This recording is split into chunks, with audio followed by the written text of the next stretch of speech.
You ready? Let's spoil some stuff. Spoil some stuff. Some stuff. Some stuff. Some stuff. Spoil some stuff.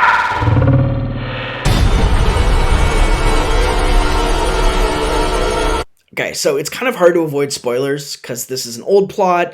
It's really well-tread territory. The Dracula story itself, as Eggers has pointed out, is almost kind of a fairy tale at this point. First thing I think that's really notable is the look of Count Orlok. There's an intentional reason why we didn't see much of him throughout the story, because Eggers takes some liberties with it. And as is the case, they create a much more realistic version of Dracula, or Count Orlok for this one.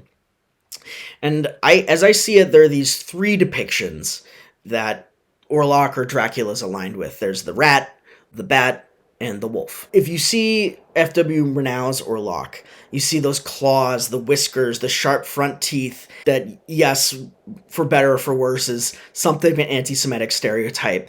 But it's much more meant to align with the rat. And then you see Todd Browning's Bela Lugosi portrayal of Dracula, which was very suave and sleek and broad floating cape, and even has this sort of widow's peak that evokes the bat. And then you see this Orlok in Eggers' movie, which is really much more clearly aligned with the wolf. You even see in the trailer he's standing next to a wolf. I think it might be the second trailer. He has a much longer, broader nose than either of these Draculas that you've seen, or any of these Draculas, even Gary Oldman's Dracula, with this long horseshoe mustache, significantly more hair, this sort of slimy, aristocratic comb-over. More hair than both Shrek and Lugosi's portrayals in many ways, because he has this overcoat, this thick animal fur neckline. And all of this combined with this deep, guttural, rattling breathing that he has. And his speech is in a deep, churning, low voice, more like Bela Lugosi's. But he sounds much like a growling dog, and you put all of these together, and what you get is this hungry, feral, hulking creature. It's a common distinction of Nosferatu from the Universal or Hammer Draculas. You have this visible inhumanity. And again, Coppola's Dracula plays it both ways, which he transforms into almost all of these animals. But this movie provides a majestic quality that's similar to Coppola's, that resonates with the Orlok depiction in this movie. Eggers himself said that what he wanted to create was a folk vampire, much more what you had seen in paintings. He wanted to take this to stories before Bram Stoker's story, or before Dr. Polidori's The Vampire stories. Ancient medieval stories was much more what he was looking to do. He mentioned that it was intended to go straight to the source, this Romanian folklore. So I appreciated this acknowledgement. The vampire is far older than Stoker's imagining, and brings out far more of a depth than the sort of whitewashed appropriation of Dracula. He described it as just a logical extension of what a vampire is. A reanimated corpse that feeds on the lifeblood of people to survive and to regenerate. And that's what he has. He said, so what did we think? We thought it would be a reanimated corpse. And what would the reanimated corpse of a Romanian count or aristocrat look like? And you very much get this sense from this sort of mottled skin that's almost in parts of regenerating, almost looks sort of like tumor-like on Bill Skarsgård. As usual, you have these elements of love and death in the story. But in this one, Mina's given far more agency, which makes it that much more interesting. This is the Mina character. She becomes the seducer. And she uses this for her own power in this era in which it's depicted as this sort of pre-Victorian hell for convalescing women. Very much like the yellow wallpaper. You know, she's put to bed rest, and Eggers sort of gives us a much clearer sense of how this affected women in this time period. And Van Helsing almost comes in as the voice of 21st century reason. She is as much of a conduit for this evil, this plague that Dracula represents than even really Orlok is himself. Dracula's always had a homoerotic element, but this one brings out a lot of it, and he brings out a lot of it in the sense of emasculation, which is put more clearly on the screen. And there's a sort of poetic cruelty to the nature of it. Nicholas Hoult is, for lack of a better word, this sort of constant cuckold. He plays this role well. He's done this before in movies, and coincidentally, he'd done it in Renfield before, but also in The Menu, in which he plays this sadly more pathetic character, whereas in this movie he is truly more of a victim. But what you have is Dracula taking a much more dominant role, and I mean dom in the sense of sadomasochistic. Instead of the neck, he chooses different body parts for the Jonathan Harker character to get sucked on, and there's much more this sense that he gets malicious joy out of doing this. And there's this absolutely horrific scene in the movie in which Aaron Taylor Johnson's wife, the Lucy character, has already been drunk by the Orlok character, and this is his second coming, and he forces this Aaron Taylor Johnson character, who's at his wit's end, to sleep and to stay asleep, and he says, "Do not wake up." And there's this shot of Aaron Taylor Johnson with this pistol in his hand, sleeping, and they hear the screaming of their two daughters, and his wife comes up to him and shakes him and telling him to wake up, but he will not wake up. And you get this absolute dread of the sense of this torment from Orlok, that this man can't even protect his own family. And this, at this point, would have been quite a threat to his masculinity. And it creates this this added level of tragedy, horror to the situation. She runs into the room and sees him just drop the husks of these two, like 8 or 9 year old daughters after he sucked them dry. It's a new level of viciousness that I haven't seen in these movies in a very long time.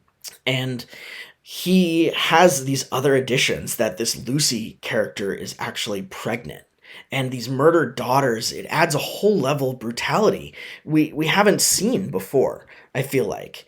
It's hinted at very, very subtly in F.W. Murnau's version, but of course not as vividly in this one, but it's never gratuitous. You get a sense of possession from this one. So Lily Rose Depp's performance is, again, the standout. It's this wholly physical, terrifying, egoless performance.